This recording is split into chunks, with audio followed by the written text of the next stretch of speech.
Hello, everyone. It's me, Danny, obviously. Last week, we did a little video, which was me saying my opinions on a variety of controversial topics. I tend to not have very controversial opinions, so it wasn't exactly a spicy video, but it was interesting, nonetheless.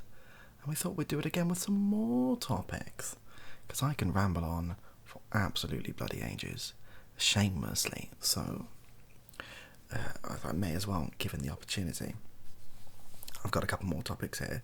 I googled controversial topics, but honestly, they aren't necessarily, there's nothing controversial about these topics. You can have controversial takes on these topics, but it is what it is. Some of them will be longer than others. Some of them will be very short, I feel, because I won't have too much to say on them. But here we are. Without further ado, the first one was sexuality.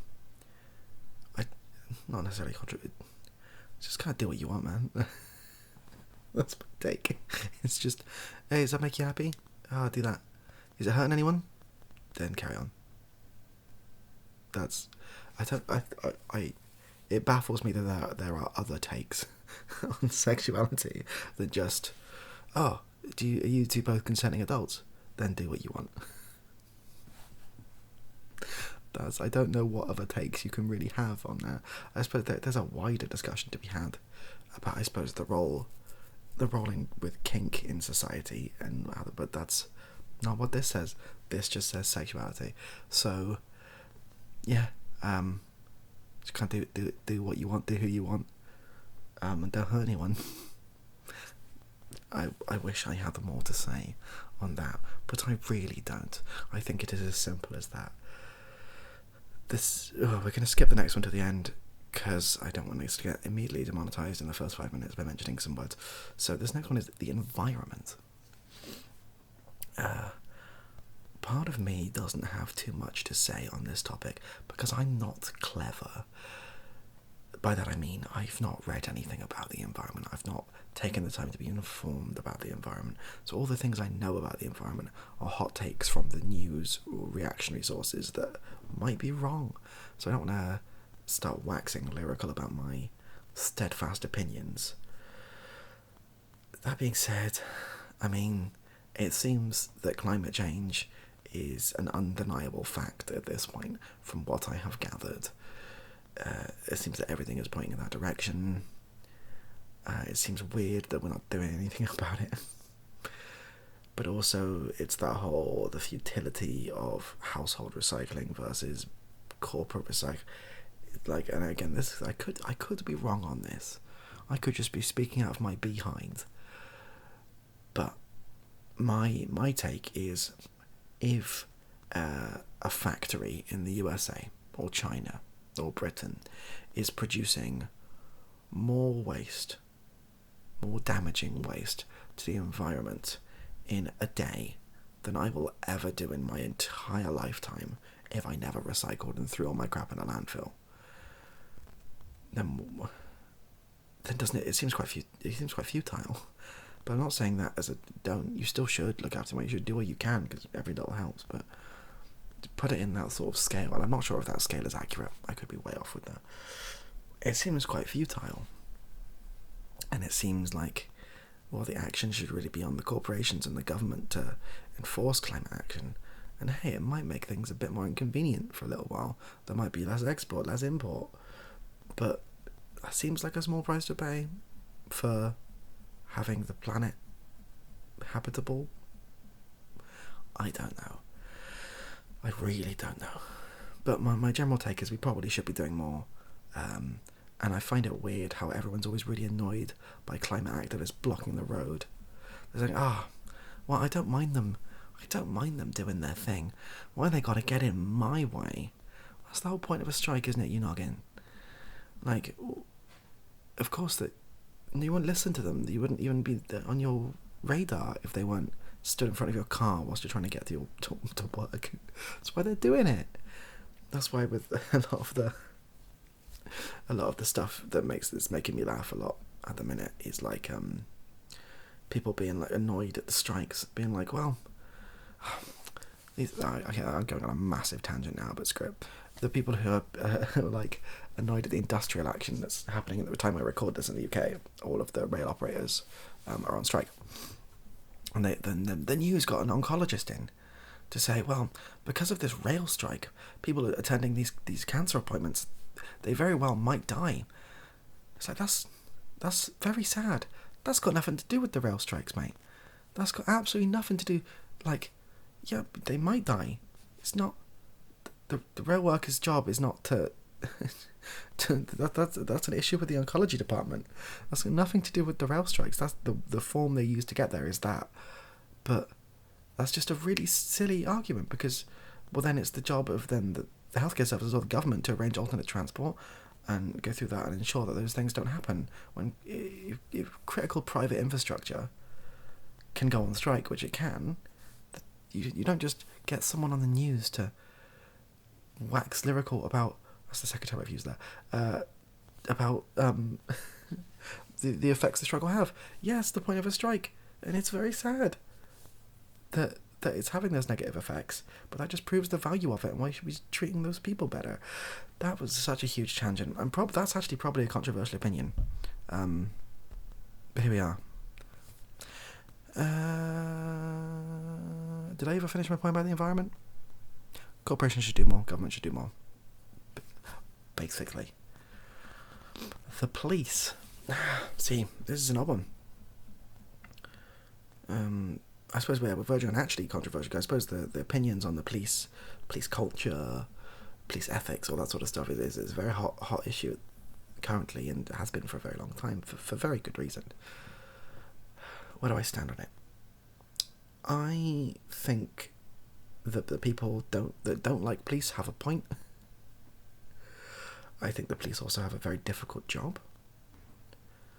I think a lot more can be done all of the time by the police to improve public image, improve just general ethics of some of the stuff they do, and improve processes and making it more transparent.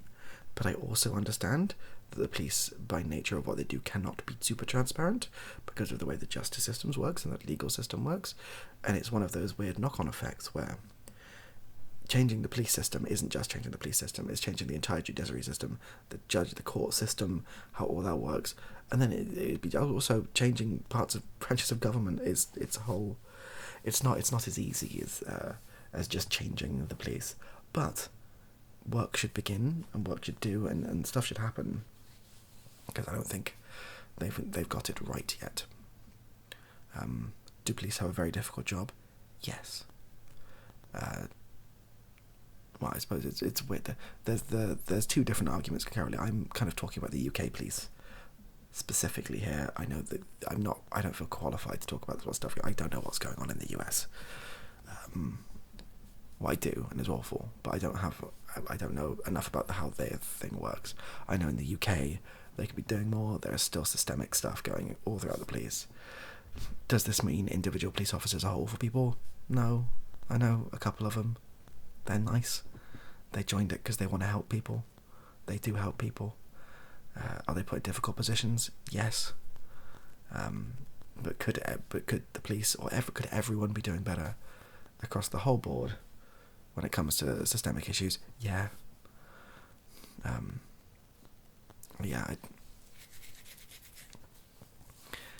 It's a tough take, isn't it? I feel like I'm going a bit middle of the road here, but that's generally, like, I don't have a strong, like, I think the people who are on the ACAB crowd, they're not coming from nowhere. You know what I mean? These are opinions that are developed and enforced by their surroundings. I think when people say ACAB, I think it's like the whole dismantle the police, defund the police ACAB thing. It's a very complicated thing, isn't it?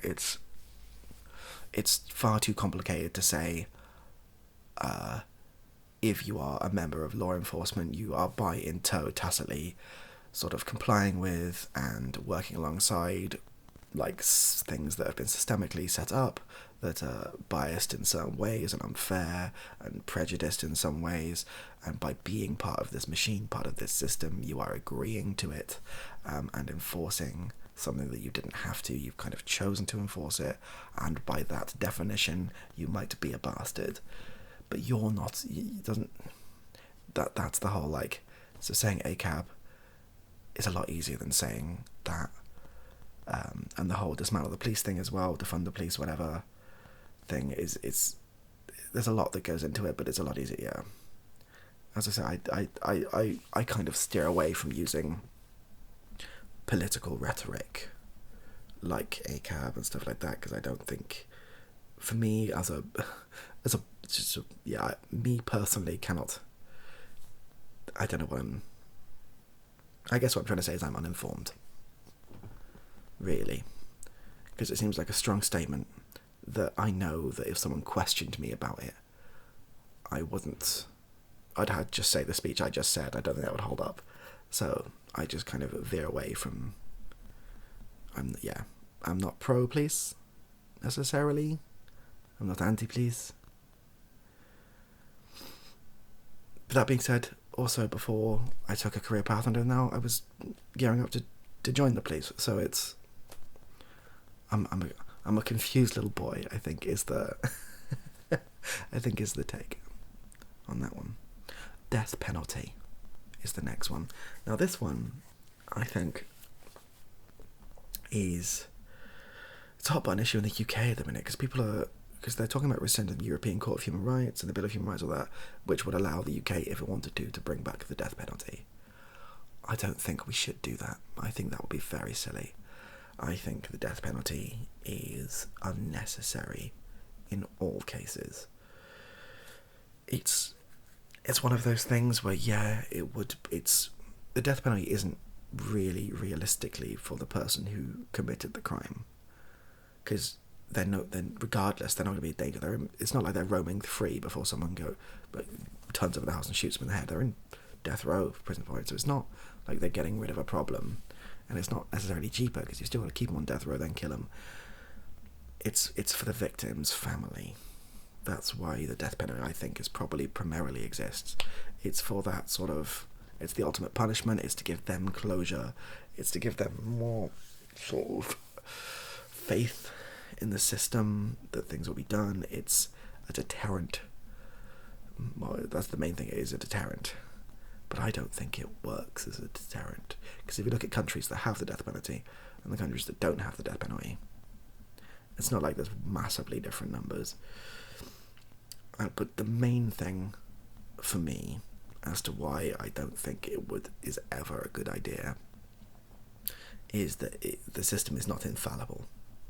The system has biases, the system has prejudices, the system can get things wrong. People who are completely innocent have been executed by the state. And for even a 0.00 whatever % chance of that happening is far too high. Because but I don't need to explain to you why that's bad. But yeah, there's cases in America where that's happened, and it's been proven that's happened. I'm sure other countries, I've just not read about them, but I'm sure that's not an isolated incident to America. But yeah, if there is even the slightest chance that could happen, it's not worth it. It's really, really not worth it. That's horrible. Because that's what, to put it in perspective, you could be in the wrong place at the wrong time, be caught up in something that completely out of the blue, nothing to do with you.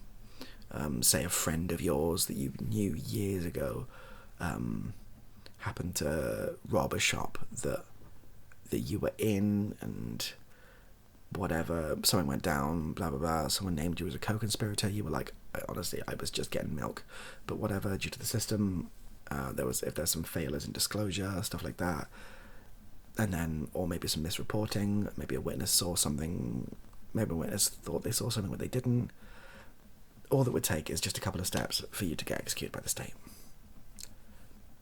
Or at least, well, yeah, obviously life imprisonment, that could still happen, you could still get life in prison, and that sucks, but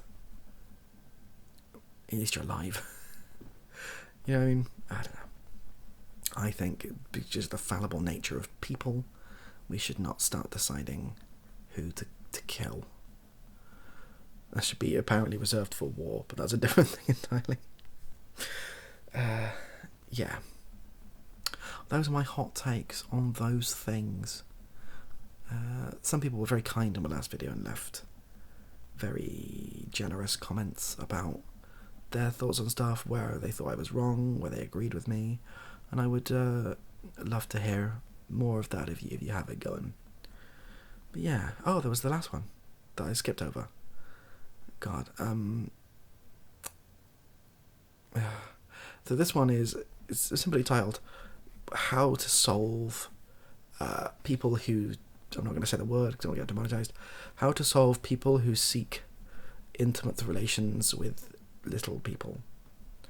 Not little people, but you got what I mean. Wait, first off, you can't solve that. Maybe that's the solve is the wrong wording.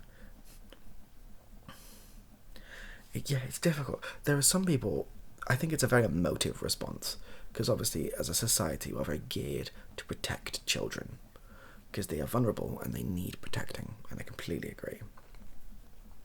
So often people say any sort of crime against a child of that nature, throw them in jail for life, lock up, throw away the key.